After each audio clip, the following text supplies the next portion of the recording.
And okay, Tidal fishermen, what is the easy, simple way to tell whether the tide is going in or coming out?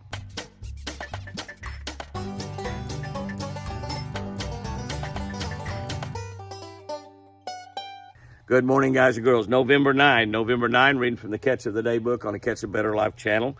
Be sure to subscribe to this channel if you're not subscribed to it. We have over 32,000, some of the finest people in the world on this channel. People that will pray for you when you need prayer. People that will rejoice when you have victories in your life. Just good, solid people on this channel. And you want to be one of them. If you're a Facebook person, Jimmy Houston Outdoors, all capital letters. We got over 1 million people on our social media. Thank you so much for being one of them.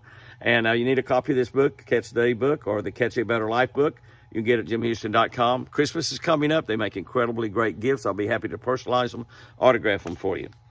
Hang on to them, wait till I die. Sell them on eBay. Oh, that's not funny, Jimmy. Okay, November 9, 1 Peter 5:4. Then when Christ, the chief shepherd, comes, you will get a glorious crown that will never lose its beauty. When the chief shepherd, which is Jesus Christ, comes, you'll get a glorious crown that will never lose its beauty. And we're going to be in heaven for eternity, so that crown's got to last a long time. When I first saw a Terminator spinnerbait, it was, and maybe still is, the prettiest spinnerbait I've ever seen. I mean, they were incredible. The gold-plated blade was shinier than any other on the market. It just absolutely glowed. It's like a diamond almost. The fish-like metallized head was awesome. It looked so real. It looked just like a fish coming through the water. The quick change skirt with 2 sizes of rubber tails in it had incredible action. I mean, it just danced through the water. It was really more of a work of art than it was a fishing lure. The frame was made of space-age titanium. Space-age titanium. We use titanium in some of our reels right now, as a matter of fact. I was, to say the least, very, very impressed the first time I saw a Terminator spinnerbait. It was just an amazing bait. Made right here in Oklahoma by Ben Johnson, who was an endodontist. And Ben has gone on to be with the Lord. But him and his brother Stan, and I fished all over the country with them, and we caught a lot of fish on those baits. As pretty as that Terminator looked, it'll not even come close to what God has in store for you and me. What God has prepared for you and me. As I've said, God created everything we see all around us in this world in 7 days. Jesus left this earth over 2,000 years ago. About 2,000 years ago. And he said, I go to prepare a place for you. What in the world could he have cooked up in 2,000 years?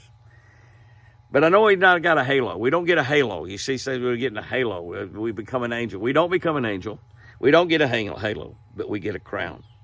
More glorious and more beautiful than we can ever imagine. My son-in-law, Jack, loves to buy beautiful jewelry for Sherry. She has an amazing amount of incredibly great, beautiful jewelry. I tell him to quit doing that. He's making all the rest of us look bad. She loves diamonds. He loves to buy her diamonds. And she's got some really pretty stuff. But can I tell you, everything that he's bought and spent all that money on for Sherry is not even close to the crown that Jesus Christ has prepared to put on her head. Not a halo, but a crown. And unlike the spinnerbaits that get pretty doggone ragged after 40 or 50 bass, our crown will look just as amazing after 1,000 years. It'll look just as amazing. Those diamonds will be the biggest, shiniest, sparkliest diamond you've ever seen. I like red, so I think we'll have some rubies in there too. I don't know what that crown is going to be like, but it says right here, Christ, the chief shepherd, when he comes, you will get a glorious crown that will never lose its beauty. Here's our tip for today. You could tell if the tide is going in or out by looking at weeds or boats that are anchored. Yeah, the simplest thing to do, look down in the raft. You got some weeds along the bank line, whichever way they're laying. Obviously, that's whether it's going this way or this way. So you can tell whether it's going in and out. And anchored boats. Most of the place where we have tidal water, they anchor boats out away from the bank. They'll put an anchor on them, and whichever way those boats are going, as the tide's going this way, the boats are going to swing around on an anchor and be pointed toward where the tide's coming. That guy's going back the other way this way. So that's how we know whether the tide is going in and out really, really easily, even when it gets kind of slow. You know, the tide picks up and then it slows back down, picks up and slows back down.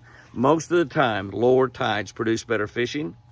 And as that tide is falling, probably crankbait is one of the baits you want to really throw as it's falling. Once that tide gets down to the bottom, that's when you can whack them on just about everything. Guys and girls, go out there and have you a great one. Fish lucky, and remember, I sure do love you.